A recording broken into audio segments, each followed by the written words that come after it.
আসসালামু আলাইকুম। ওয়ালাইকুম আসসালাম। বাবাজি ভালো আছাও? আছি কোন রকম হুজুর সাহেব, খুব বিপদে পড়ে আপনার কাছে আইছি। কি বিপদে পড়ছা বাবাজি? একটু খুলি কও তো আমাক। হুজুর সাহেব, আপনার বেতন কত? আমার আর বেতন কত? এই 8-9 হাজার টাকা বেতন হবে। এই 8-9 হাজার টাকার বেতনে আপনার মাস যায়? যায় বাবা, আল্লাহর রহমতে মাস চলেই যায়। দেখেন, আপনার এই 8-9 হাজার টাকার এত বরকত যে মাস চলে যায়, আর আমি এই 50,000 টাকা ইনকাম করে বাড়িতে আনি, 2 দিনও যায় না, ফুরিয়ে যায়। আমার টাকার বরকত নাই। ও, তাহলে এইটাই তোমার সমস্যা?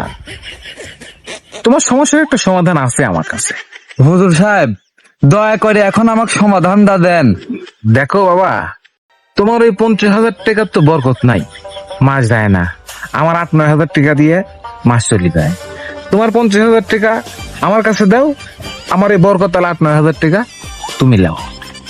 হ্যাঁ,